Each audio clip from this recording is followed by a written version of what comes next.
All right, welcome everybody to the Montana Shared Catalog Spring Members Meeting. We have a full agenda today, so we will get started here as I think everybody is logging in. But if you have not already, please enter your name and library in the chat box for our roll call.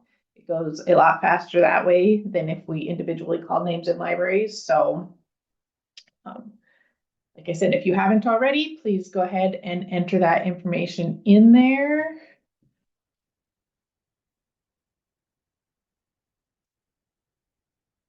Do we have anybody who is interested in taking minutes for the meeting? We need to appoint a minute taker. We do record it so that if there are questions or if you have, you frantically taking notes, there is a reference for that. But is anybody interested and willing to do that for us today?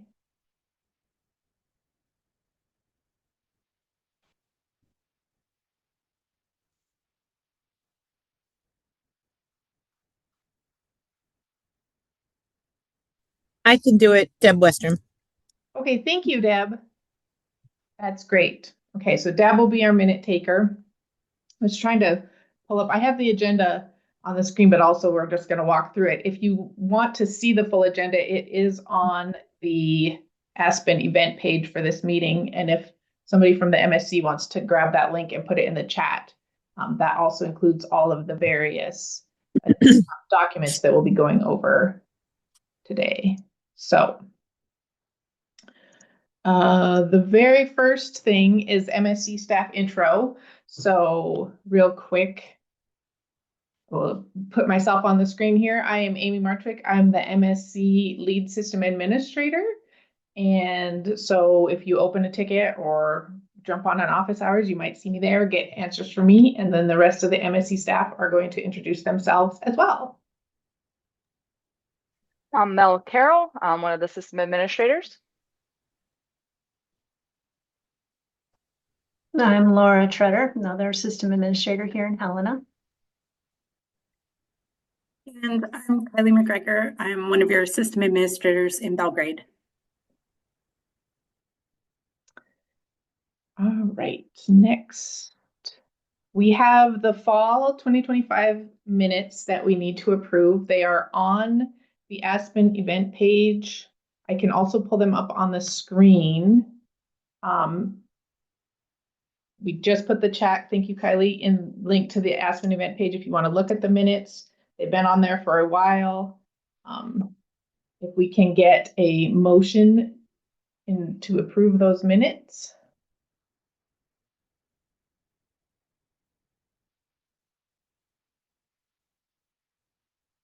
This is Elizabeth Jonko with Missoula Public Library. I will so move.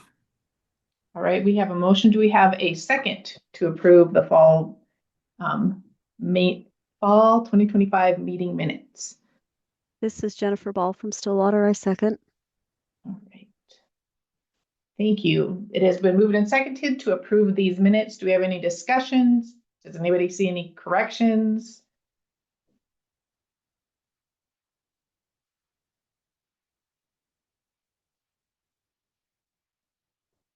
All right, I'm not hearing anything or seeing anything in the chat, and you're more than welcome to unmute yourself or type in the chat. We're watching the chat, so whichever of those you're more comfortable with.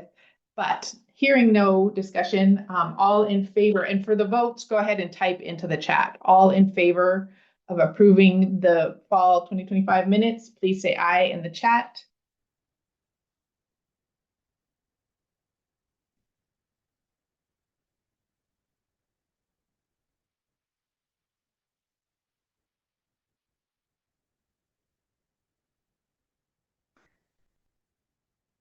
All right, and any opposed, please put no or nay in the chat.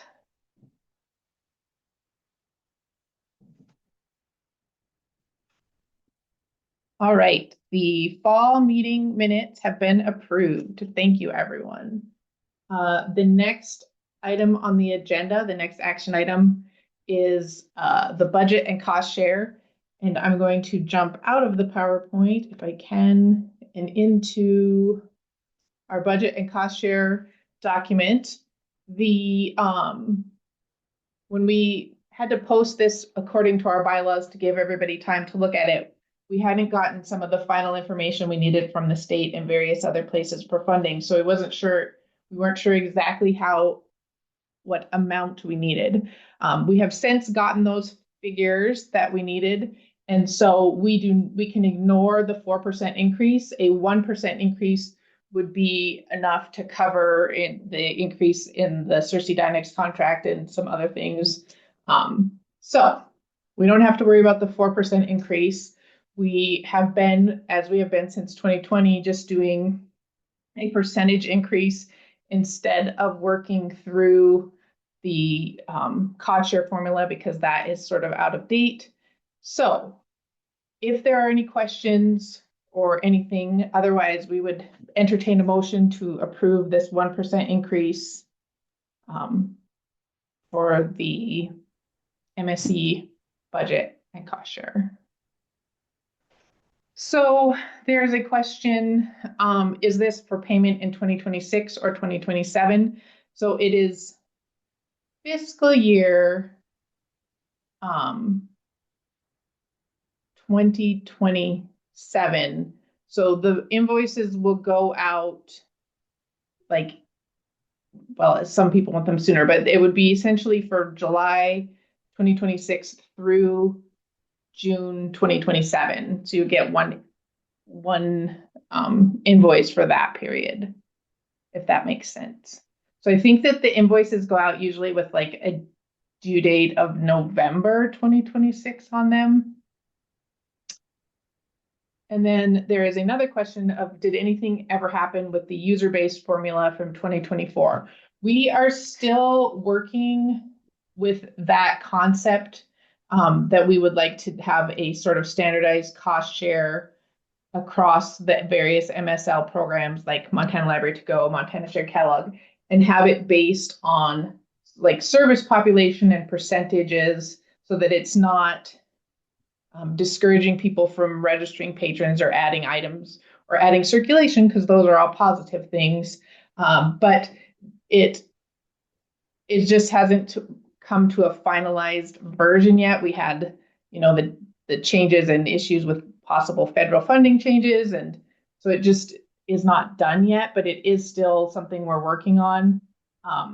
It would require some time to implement because there would be changes for everybody. Some people will go up and some people would go down. So we would be implementing that phasing that in over a number of years. But so we know that everybody is still really interested in a good formula for the cost share so that we don't have to just, rely on these percentage increases. Then there's a question that is the NAC working on that? The NAC committee is not a thing anymore. So it's sort of being spearheaded internally on the MSL side. And then as we get a working version, we would share with the various member libraries to get feedback and make sure that we've taken all concerns into account and things like that. Any other questions about this cost share? There was included with the meeting minutes or the meeting materials, there is a memo that explains what is included in each of these expense categories and where we get our revenue sources. And I see in this PDF here that some of my math and Excel column names came over when they shouldn't have. So the 2 and the 3 here don't mean anything. They were just labels because I had multiple columns and did not fix my labels.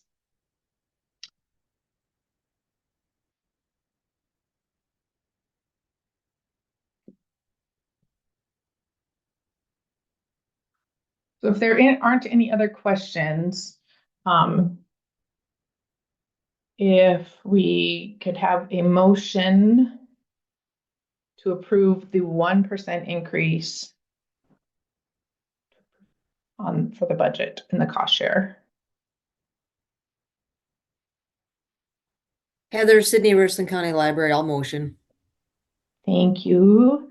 Do we have a second? Oh, okay, Carly from Clancy has seconded in the chat. Any other questions or discussion about the cost share calculations or anything about the budget?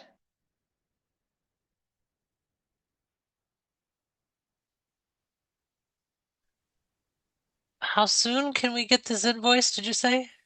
I can start sending them probably as soon as next week, if that would be helpful. Usually we send them in the sort of beginning of June, but I know that libraries, it's helpful if you have it sooner, so we could start sending them as soon as next week. If you want it early, you can open a ticket. There is a comment that Carly is grateful for the change in format and the 1% is that it's not larger. Thank you, Carly. Yes, the format I think makes it a lot easier to see what's happening. And we did learn this year as I was setting this up, because this is only the second year we've used this format, I probably can get this even sooner next year. And so we could have our meeting earlier in April and get invoices out even earlier. So that's another benefit of this changed format, that we will have that information sooner. Yeah, in the budget process, sooner is better for the invoices. Okay, and any other questions or comments?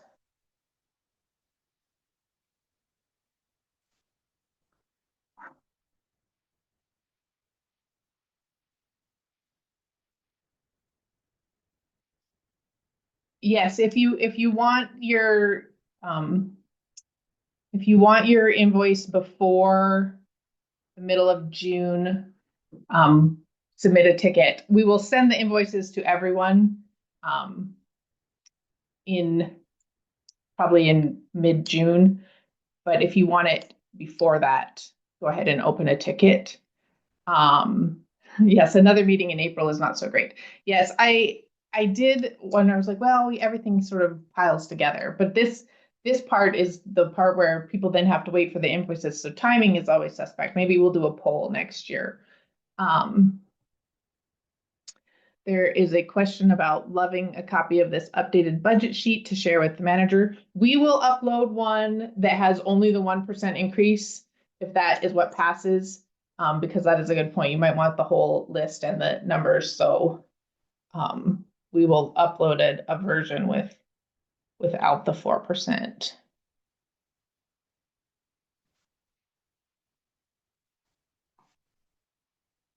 All right, and then yes, very glad it's 1%.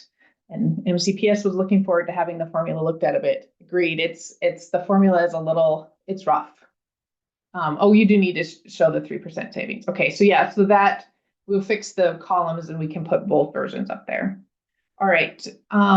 Any other comments or concerns?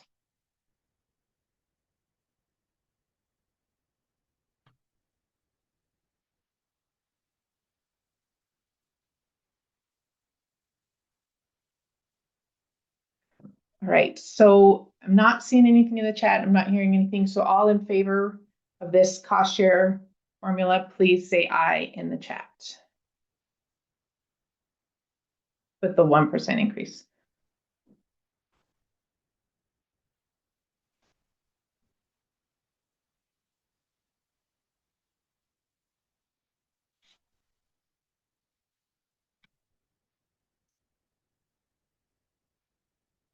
All right, any opposed, please say nay or no in the chat.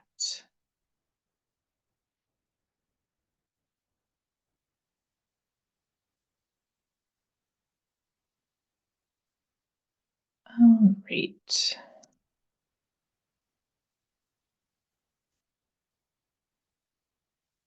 It looks like that motion passes. So we will move forward with the 1% cost share increase, and we will be sending out invoices soon. As we said, if you need it like sooner than mid-June, go ahead and open a ticket and we will get those to you. The next thing on the agenda is MSC announcements. So we're gonna work through various news and things.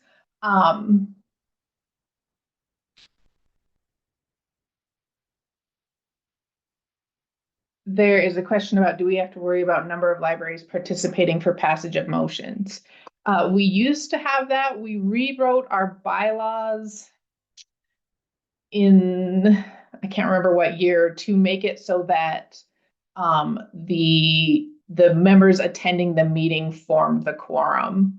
So that, because we were running into issues where sometimes we weren't getting percentage of members needed. So the bylaws were adjusted to help with that problem. So announcements. The first ones are sort of administrative things. As we announced in our MSC newsletter earlier this week, we have hired a trainer for the MSC. Her name is Laura Poser Brown. She will be starting June 1st. She's currently the library media specialist in Lewistown, and now I can't remember the school. I want to say at the middle school. So she will be starting in June, and we will be getting her up to speed on all the MSC things. And then you will eventually be seeing her in trainings and tickets and meetings and around. So we're very glad about that we will be having our trainer position filled soon. The MSL, the state library, is working on revamping the contract for the various MSL programs, Montana Library to Go, Montana Shared Catalog, the Overdrive contract, because they are sort of all different and managed differently. And we realize that's complicated for us and complicated for you. Sean Anderson is leading that work. He had a session at MLA discussing that. I think he's been visiting all of the Federation meetings to also discuss that. It's in a draft form right now. He's been working through it with a Department of Administration attorney. What we envision happening is it will be one overall contract that your libraries sign with the state library, and then there will be appendices for the various programs that you participate in, and they will be sort of one document. So it'll be, just a general agreement between the library and the state library. And then if you're a Montana Shared Catalog member, you would have that appendice. If you're Montana Library to Go member, you would have that appendice. And it'll be much more clear. It's got a lot of great things in it about, security and privacy and what both libraries are bringing to the table. So as Sean works on that, like I said, he's visiting federations. You'll be seeing drafts. I don't know that there's a firm timeline on it yet, but he's actively soliciting input on that document. So you will be hearing from him at some point in the near future.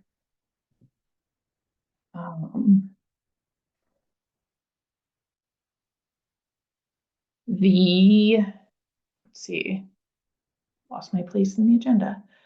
In the knowledge base, there are changes happening.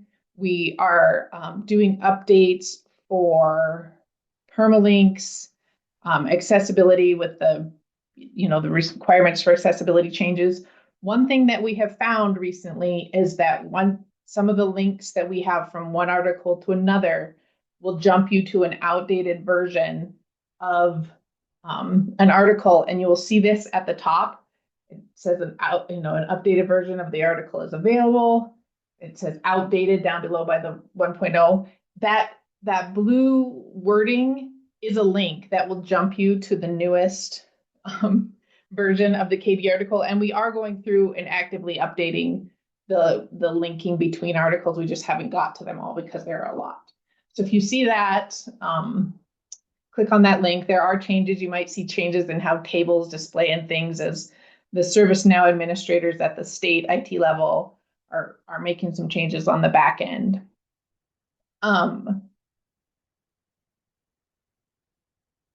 There is 2 questions in the chat. One jumps back to the contract question of, will this include SORA for school libraries?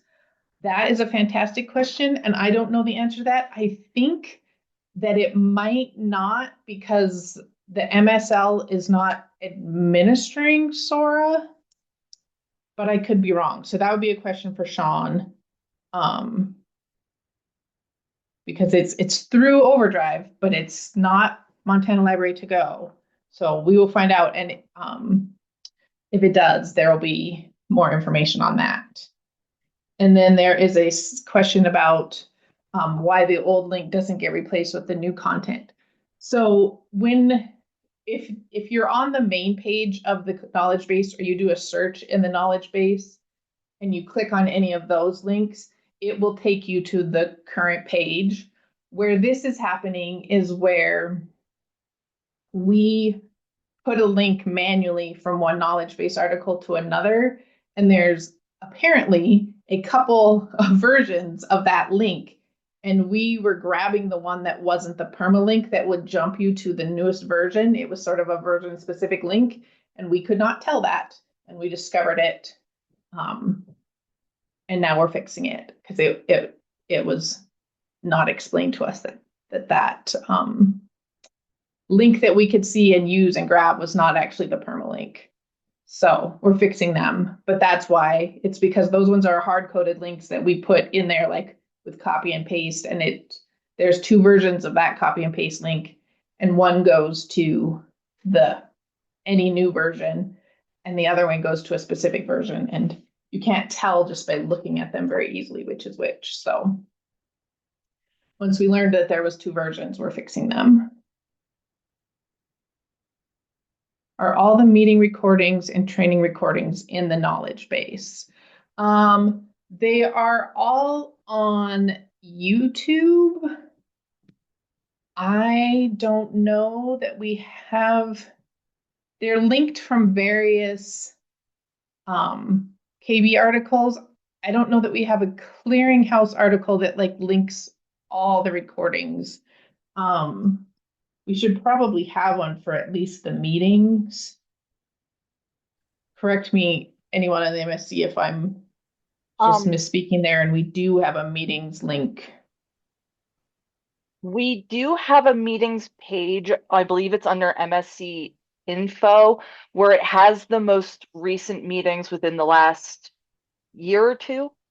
And we link directly to those. We keep the rest of them on our local server. So if there are older meeting recordings that you're looking for, just open a ticket and we can get them for you. The training recordings, we do link in some of the knowledge base articles, but if you're looking for a full listing of them, I would say to check our newsletter archive, and it'll link you through that way to when we announced it in the newsletter, and you can follow it to YouTube from there. We don't have just a concise list of all of the meeting or the training recordings. And you can browse around for them on the YouTube channel as well. Yeah, you should be able to, within our MSL YouTube channel, search for Montana Shared Catalog, and I believe they're all tagged that way. But yeah, if you also just kind of poke around in there, they shall be there.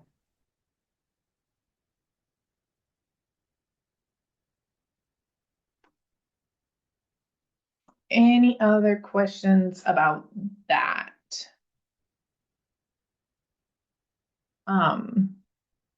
Speaking of the newsletters, we do keep a list of everything that we send so that you can easily browse back. If you deleted it out of your email, or you've got months of email where you're trying to find a specific MSC newsletter and what we talked about. If you go to our main state library website and go to the MSC page and click on Montana Shared Catalog News, we have a link directly to the KB article where we list all the newsletters for the past year and what subjects were in them. And then it links to a one where we put all the ones from years before that, just to keep it from getting too long. We keep the past year in one and then previous years before that in a separate KB article. But you can see all the subject headings or the headings that were in them and then click on them to pull up the full newsletter to see what was in there. And that is a good time for me to remember that all of the announcements that we're making in this announcement section of the meeting either have been or will be in the newsletter. So we do try to keep that, you know, all the information everybody needs in the newsletter. So if you have not signed up for the newsletter, you open a ticket, more than one person on your staff can be in the newsletters. We do try to keep them to one every 2 weeks, just to not be too spammy. But when there are things like Cersei Dynix maintenance on our servers, or if there's problems with the system, we will also send updates to that same list. But yeah, we'd be more than happy to put anyone who wants to be on the newsletters on that mailing list. And as part of that, we have been hearing recently that some of the people aren't getting them, or they think that they're spam. It's a good idea to whitelist these two email addresses in your email inbox or whatever. The newsletters come from, this is on the bottom, but MSL newsletters, ours, the learning one, all the various newsletters that the state library sends all come from this MSL at announcements.mt.gov. So if you whitelist that, you won't miss any of them. They won't get sent to your junk box. And then the ticket system, any emails from the ticket system, if you've opened a ticket or if we've opened a ticket for you, come from MSL service desk at service.mt.gov. Oh, and there's a comment in the chat that Heidi Sue had to ask her IT to allow access for Gov Delivery in addition. And Gov Delivery is the company that we use for the newsletters. They're actually in the middle of, they were part of a bigger company called Granicus, and they are now changing their Gov Delivery name to just Granicus. So I don't know how much of the branding of their branding is on our newsletter, but if you ever see that, it'll at some point it's going to change from Gov Delivery to the other Granicus. And we can put these links in the chat so that you can copy and paste them for if you need to whitelist them. All right, moving along. Also, there's a comment or two about loving the newsletters. Thank you. Thank you for that. Like we said, we try to get all the information that we can without making them pages and pages long, and we have that great newsletter archive so that they're there if you need to go look something up that we sent previously. All right, so the web services upgrade. This is we've had some questions about this. This is an upgrade to our existing SIP licenses. It's not a full replacement in that if you have a SIP2 connection to something like a self-check or Envisionware or any other products, you know, Canopy, right now, Overdrive, trying to think of other ones we have. Those will all keep working. We're not losing our SIP2 licenses or our SIP2 connections. Those will stay. SIP Web Services is just sort of an upgrade that allows more functionality. So for instance, if it's just an Envisionware that allows the checking out of your public access computers, there's not a ton more functionality that's needed there. Those can stay on SIP2. If you have a vendor that has additional functionality that requires a web services connection, that's what you need to let us know. We have to coordinate those web service connections with Cersei Dynix. There's a cost associated with those. We have sent out a survey in the newsletter, which we just linked to in the chat. So if you haven't filled that out and you have a vendor who has additional functionality that you would like to use that requires web services, if you want to fill out that survey and let us know. The first one we are upgrading will be Overdrive, because that has many libraries using it. That upgrade for web services for Overdrive will be going live in August. And the reason for that is that it will change some stuff for how your patrons log in. If you didn't come to our Savannah and Gil and my session at MLA talking about this, there's patrons stuff that we need to inform them about before we change things. And so you'll be hearing more from Savannah and Gil if you're part of Montana Library to Go as we work through this process. But that will happen in August is when that change will go live. But we can start working on the other ones for individual libraries if you let us know in advance of that.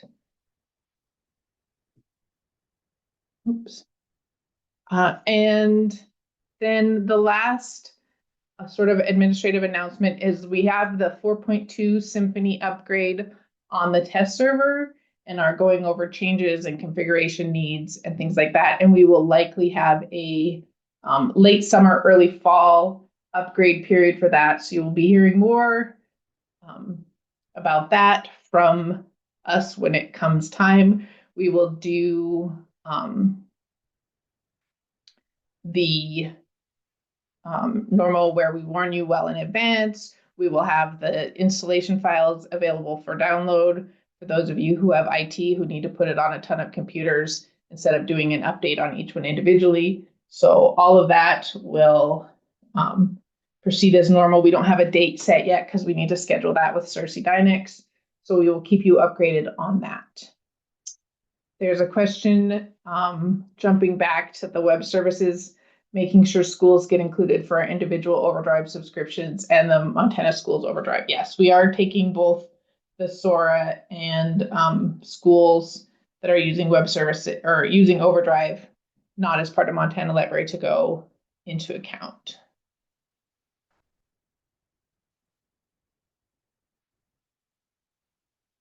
Any questions about any of those things I was just talking about?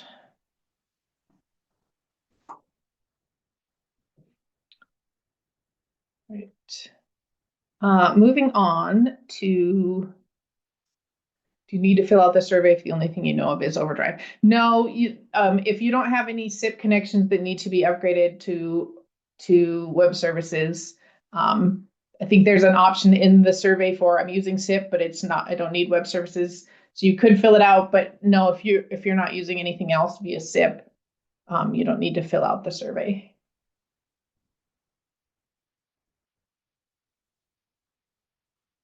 All right, jumping over to circulation, turning this over to Mel. Okay. If you just want to move through the slides for me, Amy, Yep. I can I'm do not that. fancy enough for screen shares. Absolutely. Okay, so Cool. Yep. Okay, so if some of you attended MLA or our webinar last week, 2 weeks ago, time's funny. We recently did our quarterly webinar training on the item lifecycle. That webinar recording is now available on the MSL YouTube channel, and then also it's linked from MSL Learn. Just a highlight is that if you haven't had a chance to attend or watch that webinar, we made a lot of recent knowledge base updates to the overall circulation lifecycle, and have moved it into a subcategory in the knowledge base called missing and lost. So you can access flowcharts, commonly asked questions, standard procedures, all of that now. It's a lot more broken out and hopefully more clear to understand. So yeah, and if you have any questions about what your settings are or anything like that as you're looking through these, just open a ticket and we can tell you that pretty easy. Okay, if you want to go to the next slide, Amy. Okay, I don't know if You guys have heard us talk about circulation types, formerly known as item types, that we've rebranded circulation types. This is how your items circulate to your users. In the call number and item maintenance wizard, it's just simply labeled type. Unfortunately, we can't change that, but we've been slowly migrating toward moving everybody to the functional circ types, as it gives people more information about how the item's moving or circulating. And we've been mentioning for a while now that we weren't setting a deadline on it, but eventually we were going to have the entire consortia switched over to this newer type. Well, we've decided as part of our projects, the goal of November of 2027 to kind of migrate everybody to these new types. So we'd love to get you situated with these new types if you're not already there. So just open a ticket, and we can get that started. Are there any questions with that?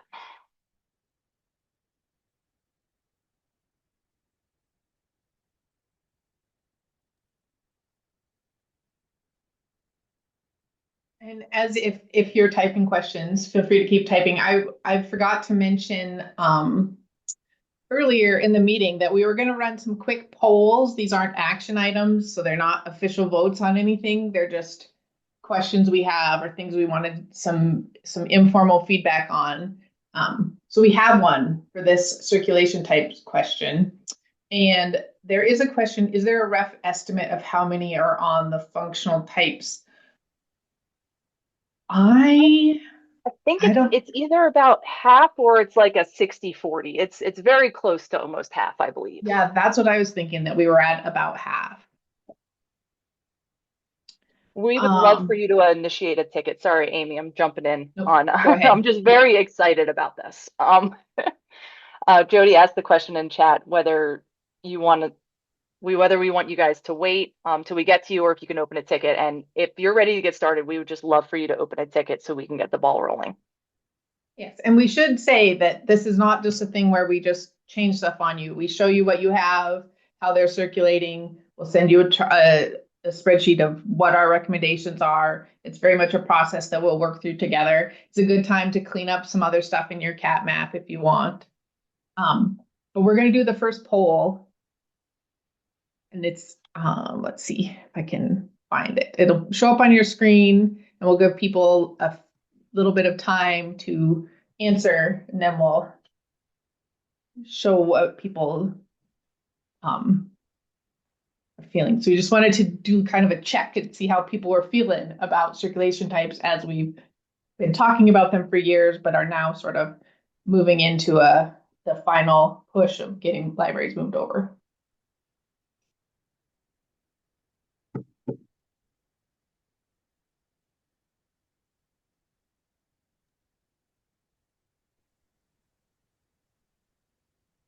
I did. It's great. It worked out. The only issue is that we have a radon detector now, and they're really supposed to be at a minimum of 30 days. That's not one of the types. Oh, yes.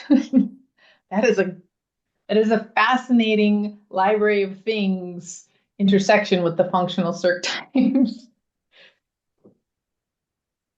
I will say that just because, like, on those cases, like, we want the majority of your circulation types to be this functional type, just because it's a lot more clear. But if you have those one-offs, we do have exceptions, like non-circ. We're not changing.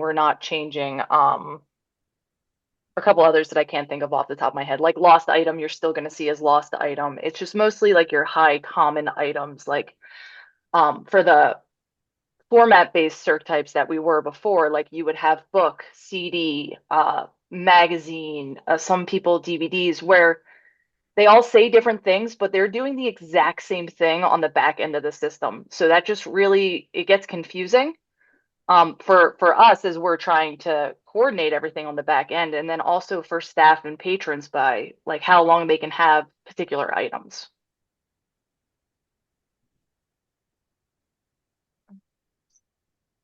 This has been on the screen. I'm going to go ahead and So last 10 seconds to mark your answer in the poll if you have not yet done that.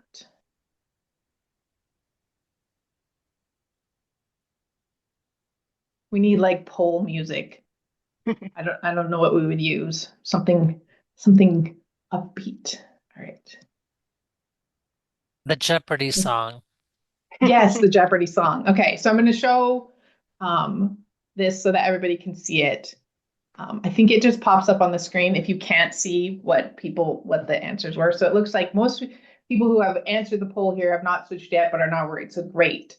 Some people switched it. It's great. It was no big deal. Yes, and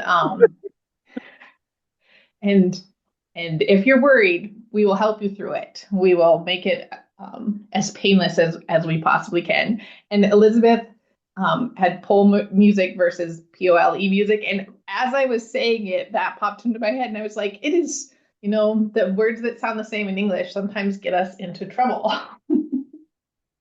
Yes, we want picking your answer in the quiz type thing music. All right.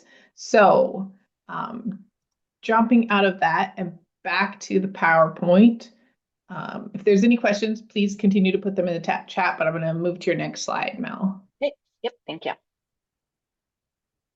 Okay, we've announced this next one in our weekly newsletter, mentioned it at MLA and in our item lifecycle webinar. So just to kind of let you guys know again, if you haven't had a chance to review any of that, we're going to have a new monthly automated process starting more towards the end of this month and then going into a full rotation monthly starting in June, where system users that have had checkouts greater than 3 years on their accounts, we're going to move them to missing, where they'll then sit for 3 years and then they'll move to discard. And then a month later, we'll remove them from the system.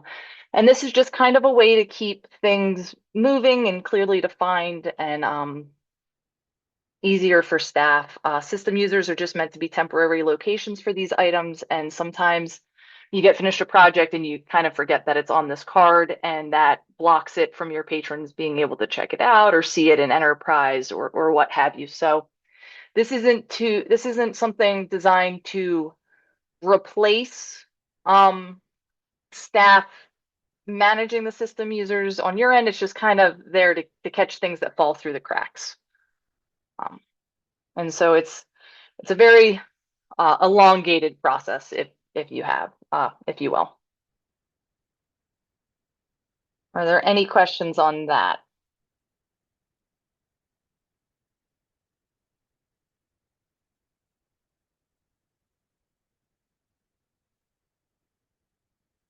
So this isn't going to mess with anything with the discard process. That's a separate process entirely. If you're having issues with managing things on the problem discard report, we do have a knowledge base article for that, and then you can always open a ticket. Generally, if things are on the problem discard report because they're still marked as being checked out from the patron, you would need to unlink them either by checking the item in or using an automated process that we can run for you to kind of break the link between the two.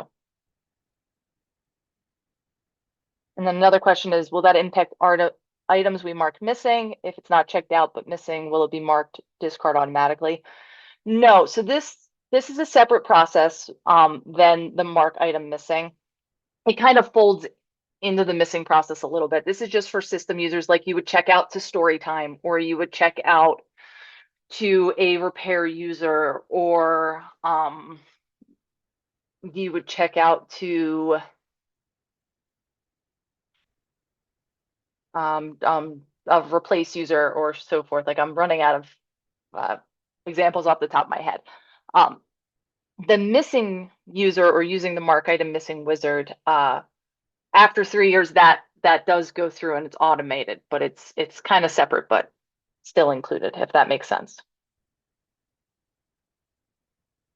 And then Jody specified in the chat that it's for system users, damaged processing. That's another good one that I didn't think of. Not patron users. And to stress the point, as you can see on here, nothing will be moved to discard until it has been sitting on a missing user for 3 years. So you'll be seeing those before then. And if you want to discard them early, go ahead. It's just, like Mel said, this is just to catch the things that fall through the cracks. And so we've got that 3-year sort of period on there, to make sure that you do have time to check for them if you need to and look for them.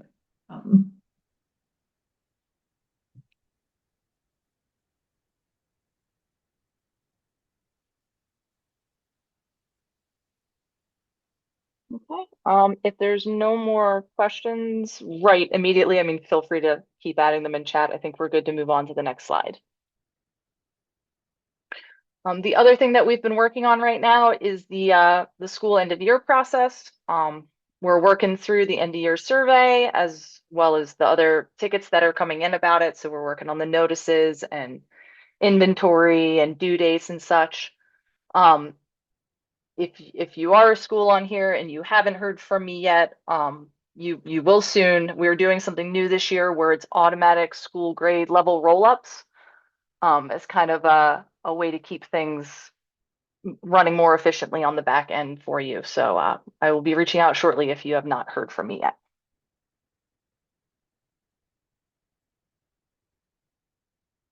Okay, and then I believe that is it for circulation. So I will be turning it over to Laura. Hey, thank you. And Amy, I'll have you just continue to move through the slides, please. So you can go to the next slide. Just wanted to give some updates in the cataloging world. And this first slide is just to update you all about some of the projects that we just have going. We're making some really good progress on cleaning up, identifying areas to clean up with our bib records, kind of at a higher level right now. And it started with the OCLC stream, what they call the Streamline Holdings Update Project. We just completed our second full collection sync of member libraries holdings in OCLC. We did the first one in the fall of 2025. And this is a free OCLC service that we're using in place of what used to maybe more commonly was referred to as the reclamation, the OCLC reclamation. That is kind of better named, I think, than Streamline Holdings Update Project, but it's just comparing what we have in workflows, what we have in our system with what it says you have in WorldCat. And this is kind of on top of our regular monthly discard process that we do as well. There's some places where, as we all know, right, there's some creep in your holdings in WorldCat. And this Streamline Holdings Project Updates fills in some of those gaps, and it's free. So that was one of the obstacles to doing the reclamation project before, was that it was fee-based and we didn't always have the budget for it. And now that it's free, we can schedule it more regularly. We are going to do it twice a year. We did, like I said, we did one in the fall. We just finished another one. We'll do another one this fall, 2026. And initially, we thought of doing it quarterly. OCLC didn't really like that, given the size of our database and all the cleanup. It just didn't make, it didn't make a lot of sense to do it that frequently. And we're just seeing huge improvements already between the first one and the second one. So I'm good with doing it twice a year for sure. We sent the files, this round we sent them in mid-February, and the work on OCLC side was completed the end of April. I think that's going to be, actually, I bet it's going to condense a little bit. I bet it'll take closer to just 1 month for them to do their work now as we improve our process. We made a lot of improvements to our poll, so OCLC was able to process the records faster this time. And Another change that we made is that any records that get added to WorldCat, so like if you catalog something in workflows and not in connection or record manager, they're going to get sent up to OCLC and added to their database, but the library in the bib record marked as the cataloging library. So if you're a cataloger in the mark 040 tag, that's now going to show up. If it goes through this process, that's now going to show up as the shared catalog. And that allows us to get in there and do some work on the records that didn't match in OCLC. And then it also allows them to remove those records. It's called staging, where they get put, these records that don't sync, basically, they get put into a staging area. And with our holding code in there, with our code in there as the cataloging agency, we can now do the work on those records, and OCLC can clear them out much faster. That was part of the reason why it took as long as it did, a month and a half to do the reclamation, because they had to clear all of those out, library by library by library. And this is a positive change. And let's see. So we have the steps in place. We have really good steps in place for the OCLC work. And so we'll continue to document that, maybe tweak it a little bit. The first 2 runs, that was where our real focus was getting the records pulled and getting the processing to work well. And so now that we've got that working, the next step, I guess, is for us to really review more closely the output of the sync project and see what automated manual work that we can really do to resolve those holdings that didn't sync and improve our bib records. So I'm excited to be able to dig into that more and just kind of see what it reveals, see what we can do. Yes, it's been wonderful. And I believe we've heard from some libraries that you've already seen a lot of improvements for your ILL requests and research requests. And I see a question here from Heidi Sue. Date of the month, does the OCLC up the monthly work is the first of the month or right around there? So if the first is on Saturday, then it will happen, on that Monday. But that's when we do the monthly discards.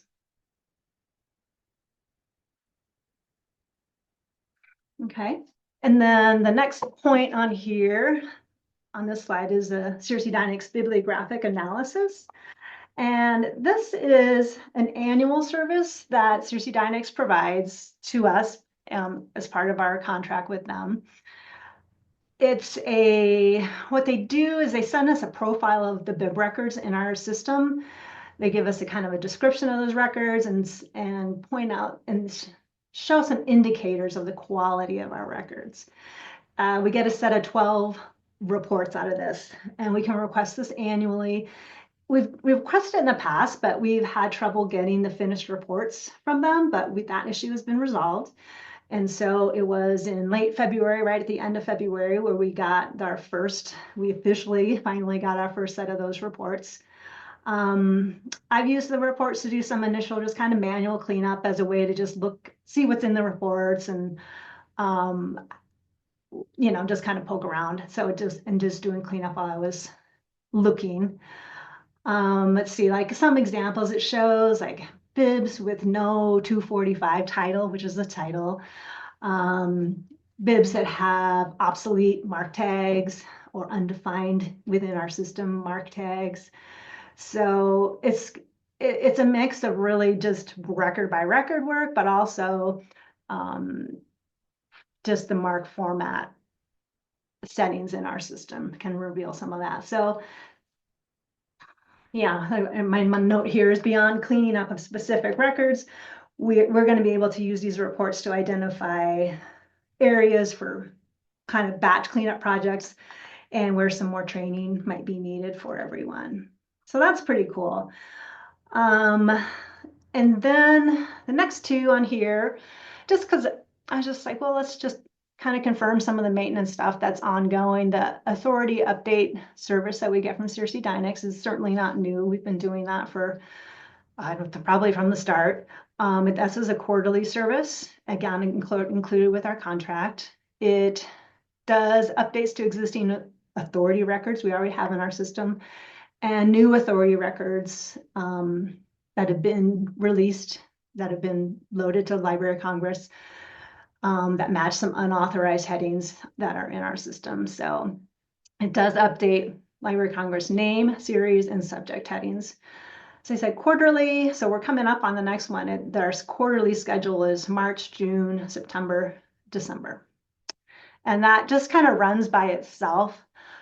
We look at the reports and make sure they ran, but beyond that, it's pretty hands-off. And then this fourth one here is it's a bibliographic headings flip.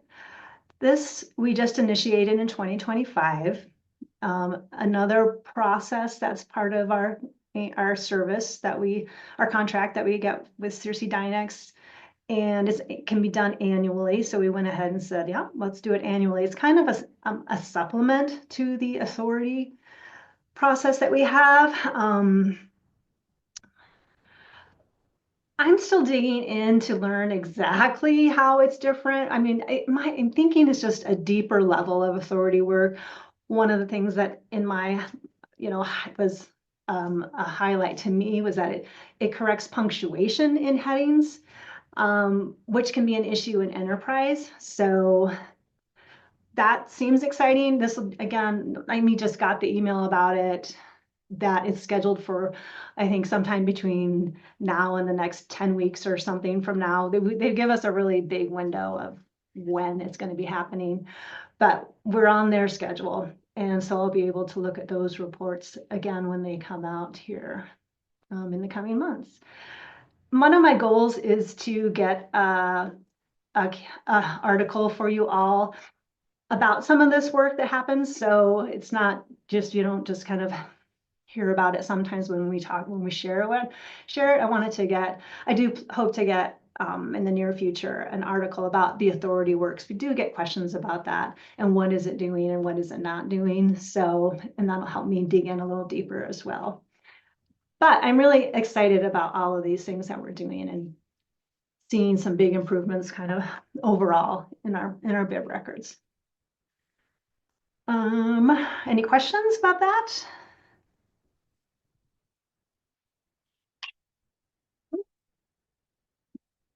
You heard that was my phone. Okay, so then next I just wanted to do a review. So it was 1 year ago that we had, let's see, let me get here to my notes. It was 1 year ago that Melody implemented some big changes to call number analytics, and it's gone well. Overall, it's gone really well. We're still working on it. And we see some issues here and there. So I just thought, let's just kind of walk through it a year later and do some quick reminders. And if you have a good memory, these slides are the ones that Melody created. I didn't really edit them much. So here we go. Whenever I talk about call number analytics, I feel like I have to do like a moment of, what is a call number analytic? It's the bit in the call number. So in your item record, that call number field there, it's the bit in there that comes after this pipe Z, bar Z or pipe Z. What it does is, the main thing that it does from a patron's perspective anyways, what we see here in enterprise is it lets the patron know which part or which volume of a work they can place a hold on. So in this case, the decline and fall of the Roman empires, I think, is a multi-volume set. I don't know, 41 volumes probably. And it allows patrons to pick volume 2, volume 5, volume whatever. When they're entered inconsistently, with like this example, like V period space 1 versus V period no space 1 and other numbering variations, the patron, it doesn't matter if you're a sharing group, a single library, whatever, they're all presented with this confusing drop-down list, right? And they have no idea to know which one to select besides just sort of they pick one and then they get a message saying not available for hold and they pick another one not available for hold. And that's if they're persistent, right? Sometimes they're just like, okay, I guess I can't place a hold on this. So this is why we always are circling back to call number analytics here. Because it really impacts our patrons a lot and our staff. So can you move to the next slide, Amy? So from May, let's see, we turned off workflows no longer forces that pipe Z, that bar Z into the call number. It used to for a lot of years. If you typed in something that looked like a volume number, the system would automatically pop that in there for you. It no longer does that. And we turned that off because there are not as many times when you would be using this anymore. We used to, for a lot of years, had a space in between that volume number, the V period and the number. Now there's no space. That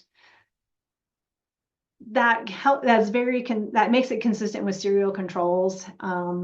That's kind of one of the main reasons, as well as for spine label printing, because it kept breaking between the space there for spine label printing. So this makes that better. So at this time, in May 2025, we asked catalogers to use separate bib records for series, including manga. And this makes holds a whole lot easier and then makes us all be a bit more consistent in our selection of records and what we attach to. Okay, next slide, please.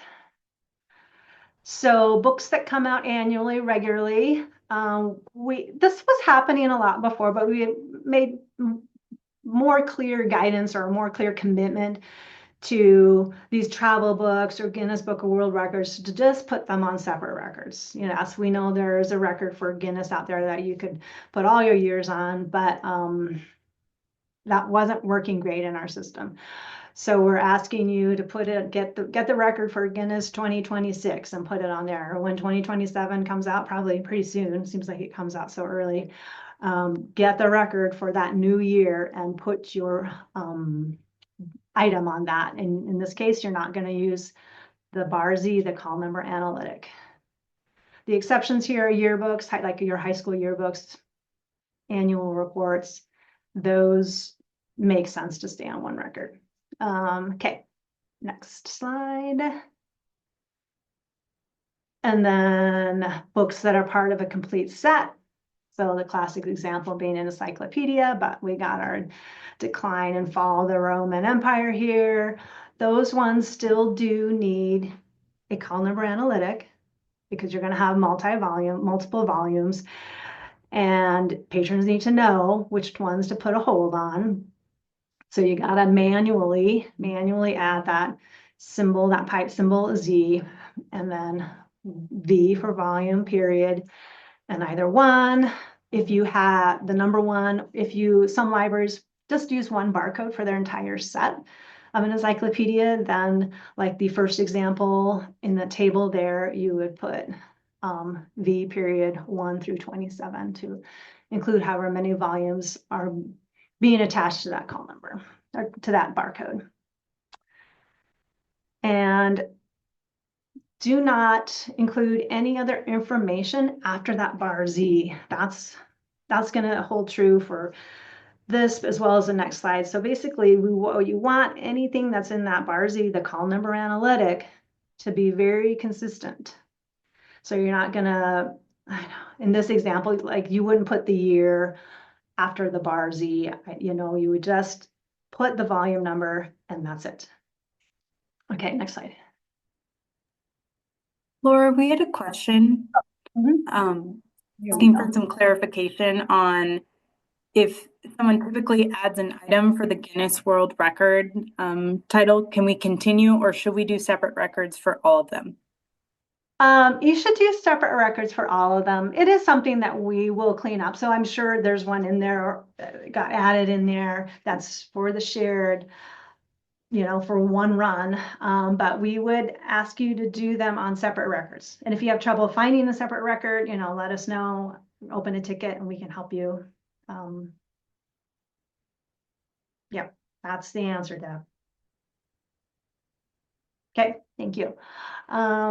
Books in a series. And so this is where this is where we start moving into manga. So like a series like Lord of the Rings trilogy, Two Towers is part of that. Like that's pretty intuitive.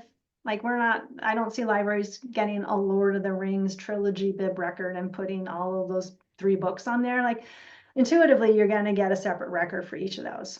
And that works great. And you can put, if you would like to put the number of the series in the call number, you can. Just don't put it in a call number analytic. Just pop it in there like some of these examples, however you want. We're going to be, whatever works for you is fine. It doesn't impact holds. It doesn't impact other libraries. So however you like to indicate that number in that series, you can do that.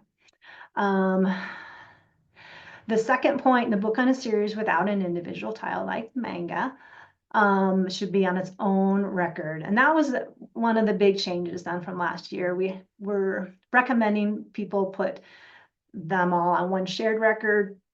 It wasn't working that well for patrons, staff, for cataloging overall. And so we have moved to this. And Melody did a ton of work on this, bringing in individual records and transferring volumes, items to individual records, breaking apart those. I have continued to work on it. It's a slower process, but it is still happening. If you're bringing in new records, if you're bringing in new items, please do go ahead and bring in the individual record. Do not add the Barzi, and yeah. As I said, you can just kind of add the numbering how you want. Open a ticket for help. Okay, and next. This was the other big change, and this is one that we're continuing to work on as well, television series. So we have libraries who circulate TV series all in one box, all the discs in one box, and they circle all the discs together in one box with one barcode. We have other libraries in our shared catalog who break up the discs into individual boxes. Even so, if it comes with 4 discs, they will separate the discs out into their own boxes. Each disc will have its own barcode, and that's why we need to continue to use this call number analytics for TV series. So here's some examples here. The Office season 1, if you're circulating them all together, you do the pipe symbol, the Z, disc, space, 1 through 1-4. And I will, as I was saying that, I do note that there's no space in between what I call kind of the root call number. So that DVD Office season #1, there's no space, and then the bar, and then the Z, and then no space in between Z and the disc numbers. So that will create a whole nother analytic if there's spaces there. Whole nother variation for the patrons to have to figure out, right? And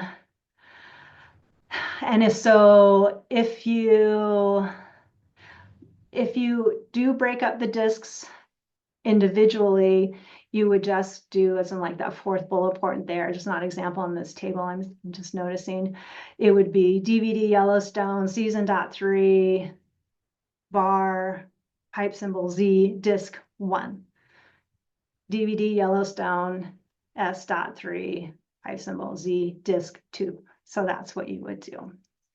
And this one we were able to do a lot of these in batch. Melody did a bunch of work on it. Amy did a bunch of cleanup in batch, but they're still pretty they're still a little bit inconsistent there, and we're just kind of working through them. I have a report that shows me ones DVD series that have holds on them, and so I prioritize those.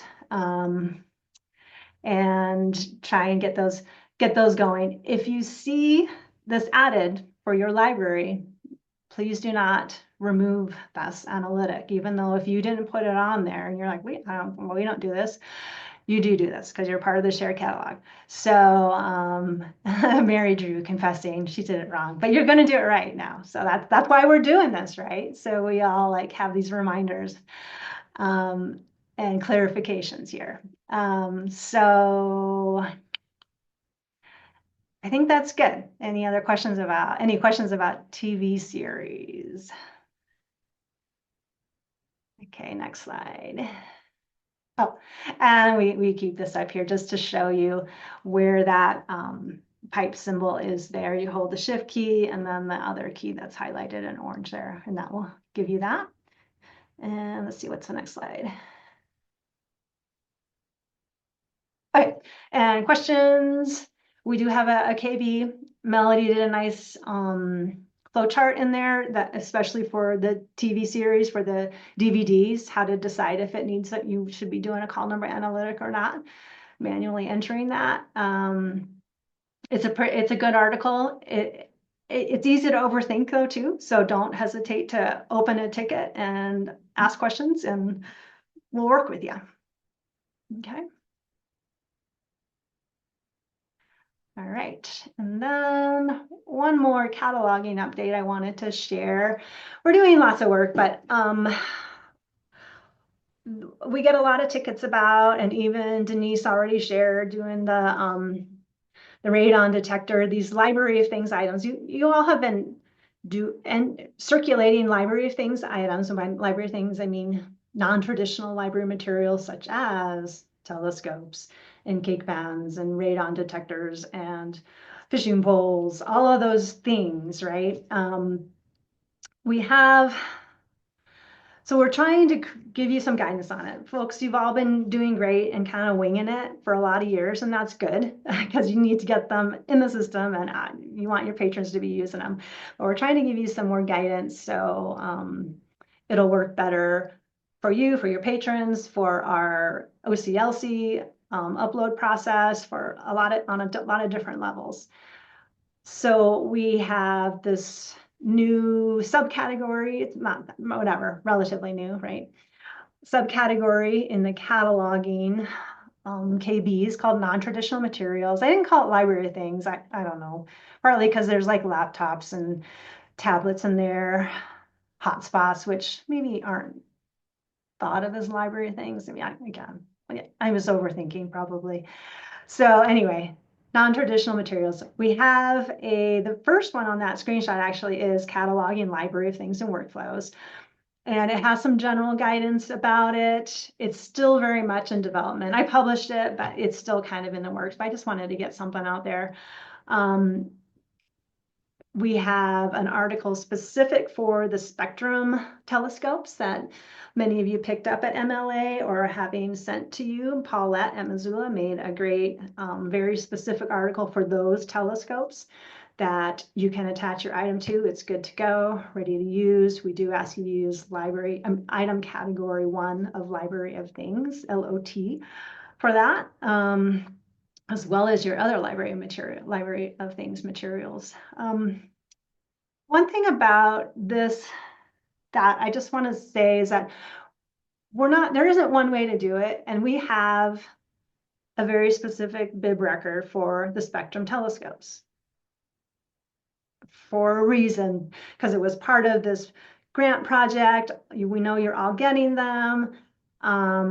It just made sense.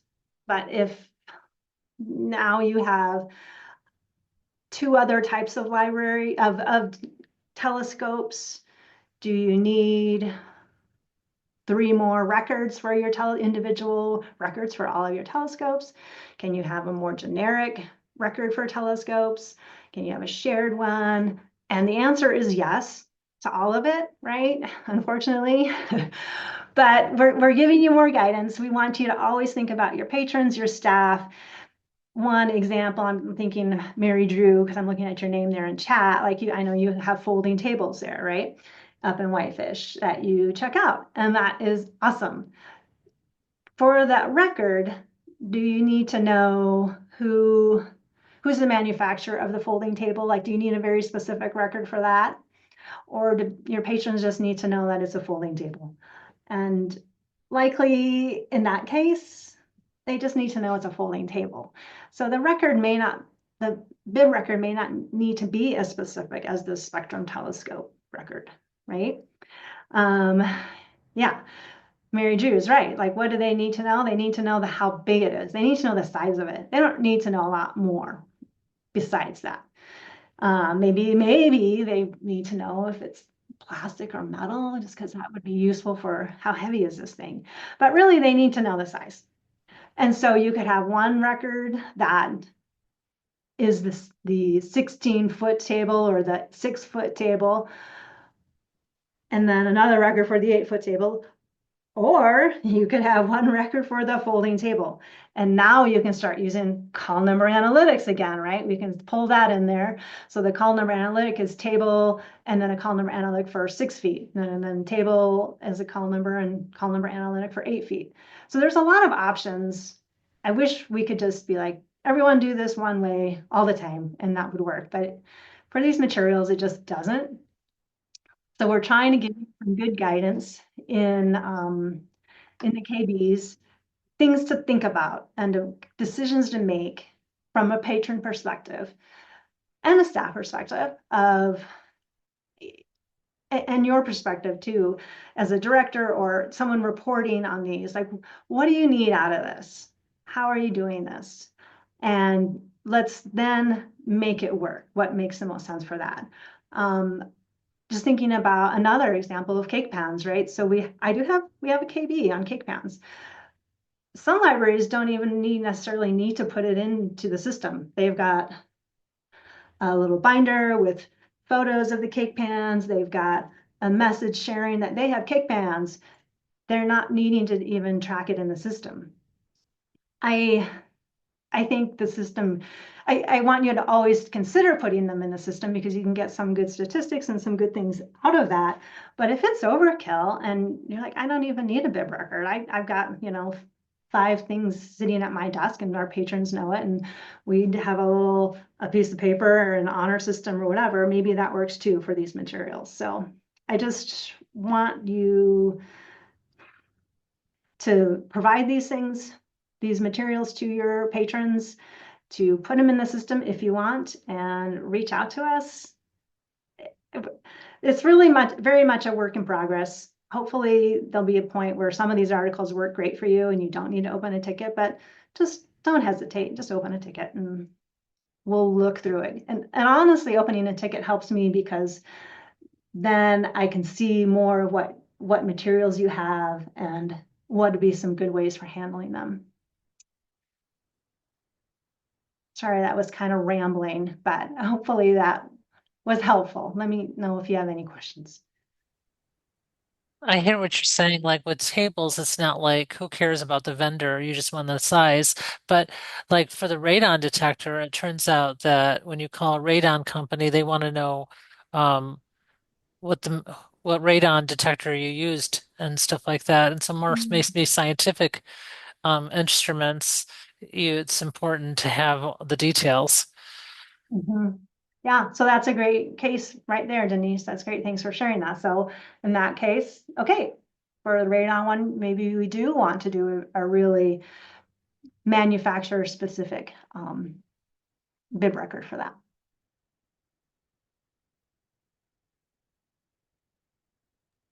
Really, we're just trying to avoid a lot of duplicates and a lot of records with very, very minimal description. And if you just need a very minimal description, then we don't need separate records, then we can just kind of share it.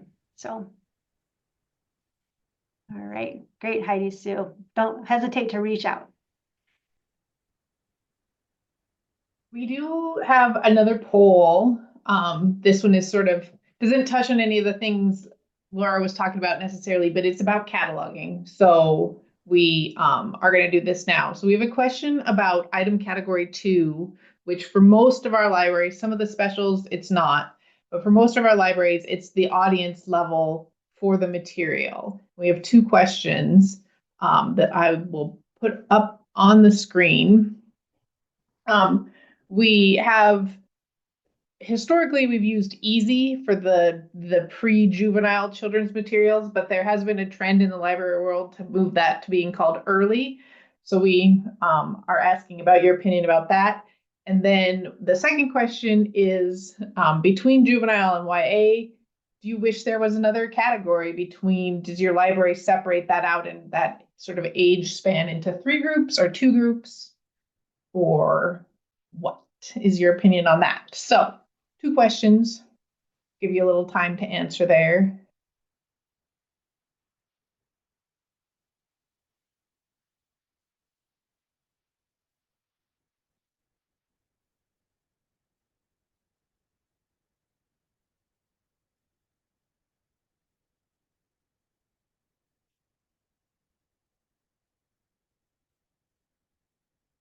I definitely have to like come up with some kind of pattern. Like the silence of the poll answering is very silent. We'll leave it open for just a couple more seconds.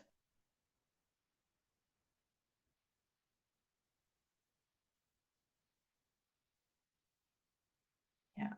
And so there's a comment in the chat of using early for picture books and easy for easy chapter books. And that's one of the questions is like what use case and is that more of a home location, whereas this is just an age level thing. So yes, the silence of the polls.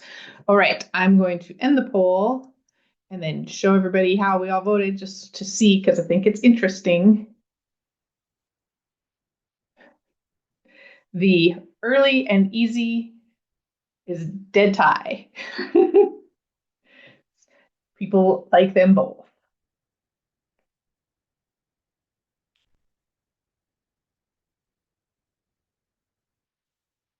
All right. So jumping to, thank you for answering that, everybody, by the way, because we have a group of librarians. Let's ask them as we work through, these system configuration questions. So moving to our next section is the OPAC and apps. So there's a question in the chat as Mel gets ready to talk. Is the definition of early and easy standardized? The problem is that for basically any of our age levels, there is no standardization. Different publishers do age levels differently. Different libraries do different age levels differently. And so that's another problem is that it's like, well, how do we even know what we're labeling if they don't mean the same thing to different people? So it's hard to tell which should be used where. All right, Mel. All right. So getting into my favorite topic, OPAC and apps. Well, one of my favorite topics. If you want to hit the next slide, Amy. We have some exciting news, or at least I find that it's exciting. We are starting to work on transitioning to the new BLUEcloud mobile app. I'm not sure if you guys remember, like a year and a half ago when there was a kerfluffle between the third-party vendor Solus and Cersei Dynex, where the app went down for several months. When it came back, Cersei Dynex really threw a lot of weight behind developing their own in-house mobile app, which they have done. It's been out for about a year now.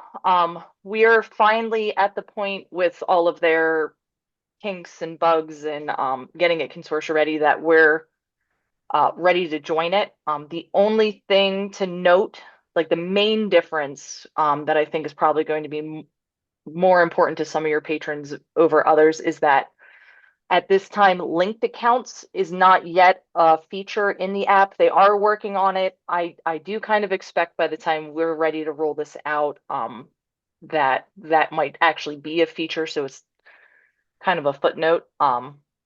We don't have an estimated timeline yet. We are hopeful that it's going to be by the end of the year, if not sooner. We're just starting in the next couple of weeks to meet with the vendor and get our test instance and all our property set up for that. So I'm excited. If you have users on the app, just to tell you this now, we'll update it later as well, or mention it again later. They should, when we're ready to go live on that new app, it should just automatically switch them over. They won't have to uninstall one app and re-download the next app. It should just be a pretty streamless transition to our knowledge. If you haven't been using the app since that whole big kerfluffle where it went down for a couple of months, it is back. You can direct your patrons to using it again. If you have any questions, please let us know. At this point, we don't have any materials on standby that we can use to promote it. But if you do have any questions on it, please let us know. I do see Shannon's comment in the chat that linked accounts is the best part of the app. It is a big seller, but with some of the issues that we're encountering and little quirks in this older app, it seems like the best move would be to move forward. Also, with the new app templates are a thing of the past. So we should be able to filter down the pickup lists so they won't see if you don't have an app template, everybody in the consortia. It should cut down on some of the hold errors that we can see. So it is a trade-off by not having the linked accounts, potentially. Like I said, they're working on it right now. But it's going to be better in the long run just for our size and convenience for your patrons. Yes, somewhat. I'm not really sure what Abby asked in the chat, will you still be able to customize the app? We believe you're going to be able to still do branding. I'm not sure about external links. I believe that the carousel that's on the app template now, I believe it's going to be an easier feature to use. I think we're going to be able to change it slightly so you're not going to have things that you have to painstakingly manually update. But we're still really in the early phases of knowing the differences, but there is going to be some customization, I guess is my long-winded answer. To move on, if you have not seen the news, the WCAG compliance date that was supposed to be April 24th of this year got extended by the federal government. So the new date is going to be April 26, 2027 for state libraries and populations, or state agencies and populations of more than 50,000, and then extended one more year for everybody else. The reason I bring this up is, one, if you hadn't heard, it is kind of a big deal just for accessibility standards. But the main thing is enterprise right now, and hasn't been for a while, accessible.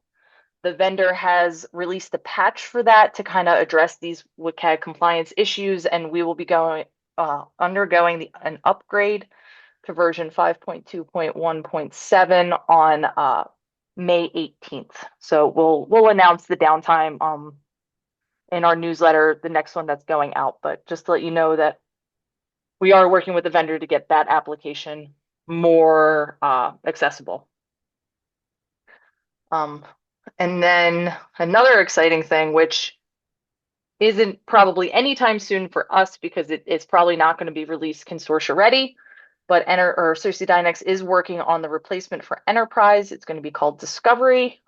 Looking at some of the mock-ups that they have, it looks a lot more modern. It looks a lot nicer. I think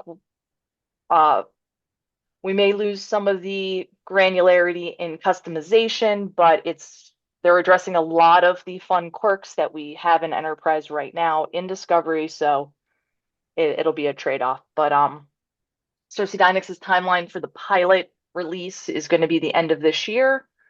So we're hoping within the next year or so, but it's on the horizon and we're tracking it. We don't have any firm timelines as of yet.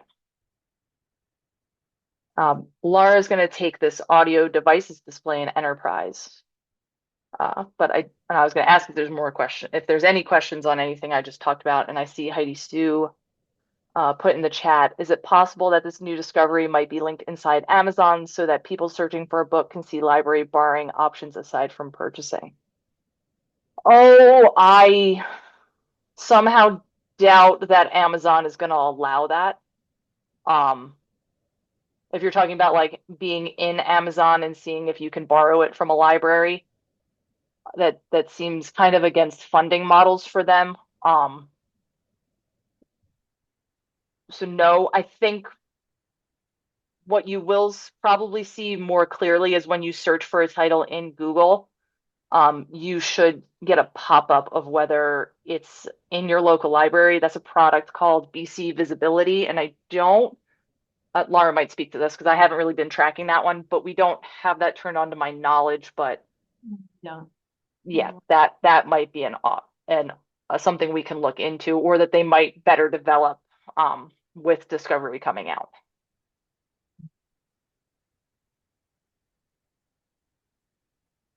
Okay.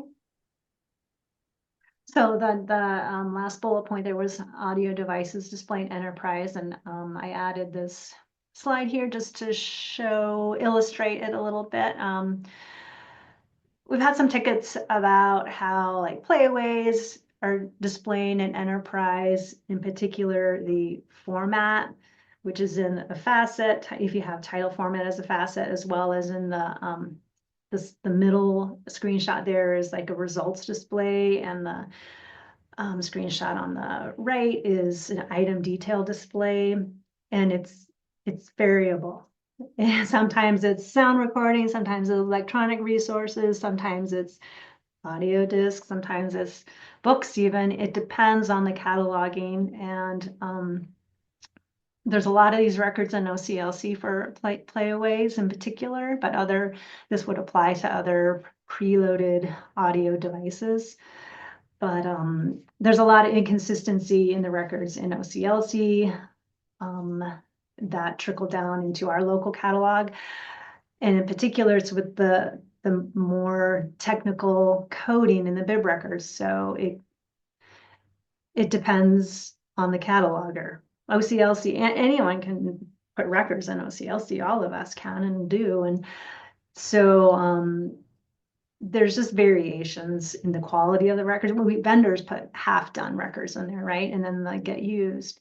And playaways definitely are problematic in how they're cataloged, and consequently in how they display in enterprise for our patrons.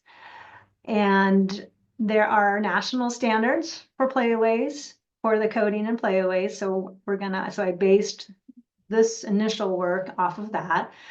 I set it up so if playaways are cataloged to the best practices, they will display as preloaded audio device. So that's a great step forward. I think I'm happy with that. And the next step in this would be seeing about updating the bib records that are existing and having some good instructions on how to update them as you're importing them, so you can double check the coding that's in there and make changes if needed, or just know that you're getting one that's gonna have this preferred best practices updates. So I don't have those instructions yet for the edits, but here we go. We do have enterprise set up this way now. A lot of the records in OCLC are nowadays are done following the best practices. They've evolved a little bit over time. So some of the older playaways, which I'm surprised how long playaways have been around for, maybe you all are not, but it was surprising to me. So especially some of those earlier records for playaways are generally inconsistent and not up to the current best practices.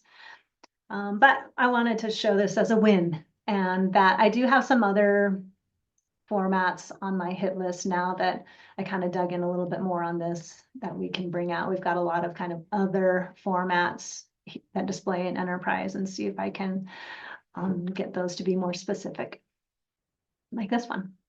Any questions about that? Okay.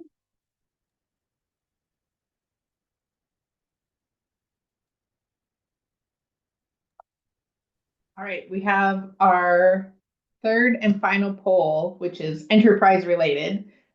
We are wondering, we can shadow things in the system so they don't show up in enterprise so the patrons can't see them. And we have a question about a couple of system locations that currently do display to patrons and if librarians would prefer that to be shadowed. So there it is. Should location missing and repair be shadowed in enterprise? There's a question for each of them. And then just to add on to that, it is an all or nothing type of thing. So like it would either, like we couldn't make it granular by enterprise profile, whether they display or not. Yeah, or per library, like if Or, you like yeah, you per want yours library. to sing.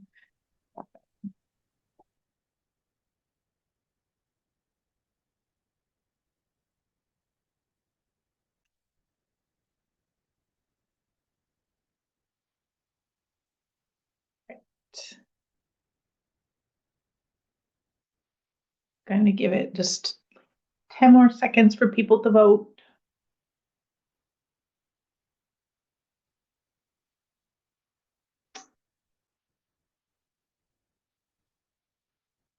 Alrighty, let's see.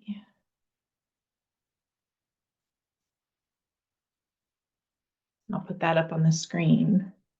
Looks like the preference is for actually for the things that are sort of not available to not show to patrons because then you have to explain to them where it is, why they can't have it, and or it can confuse them and they don't look for the the other versions that you might have or that in your sharing group. So I will pull that off the screen, and our next announcement section is BCA and reports. Okay. This is me again. My other favorite thing to talk about is BCA. If you want to go through the next slide. We have some great news and some slightly not great news. In the next couple of weeks, we are going to be transitioning to the private server. Testing is going to be the week of May 18th with a go live date of May 26th, so the day after Memorial Day. The not so great news is that this is going to be a new URL. So we will be sending things. We don't have the URL yet, but as soon as we have it, we'll be sending it out. It's kind of a quick turnaround time in testing and go live. So we're just kind of trying to emphasize not panicking when you come in the day after Memorial Day and you can't get on to get your reports. We'll probably be sending something out that Friday and then that Tuesday again. So you might get a couple of a little bit of spammy emails just to let you know that it is official. After we have that all set up and raring to go, we'll start looking and working through some of the projects that we have on tap to kind of work through that we wanted the private server for. One of them being the search function. We'll see if we're able to turn that back on now that we have moved to the private server. That'll probably be one of the first things because we do hear a lot of you really miss it. So that's all I have for that if nobody has any questions. As for reports, it said BCA and reports, but I don't believe that I have any reports updates unless anybody else on the team does.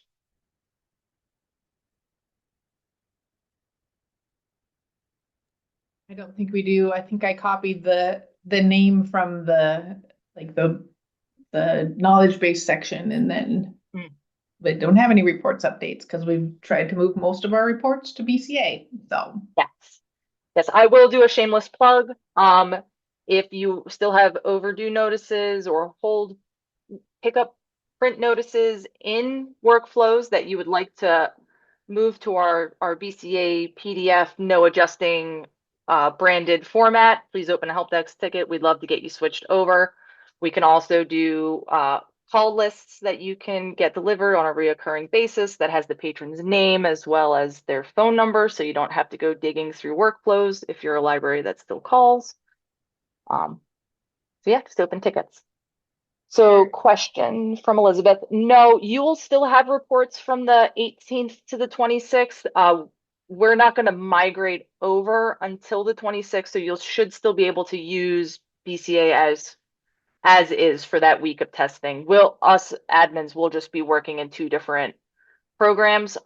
We most likely won't be creating any new reports during that time.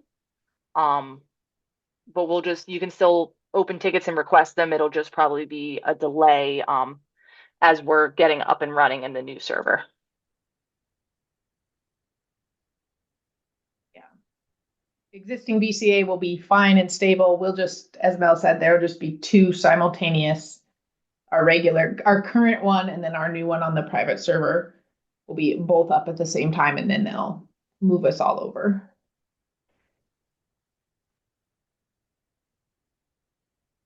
Right. So that is the last that we had for the announcements. So just any questions about anything we talked about or anything that came up to your mind as we were going through things? Now is the time. Thank you everybody for coming. We know it's a Friday afternoon and a 2-hour meeting is sometimes a lot to ask, but we really appreciate that everybody comes and votes on our action items and listens and asks questions. And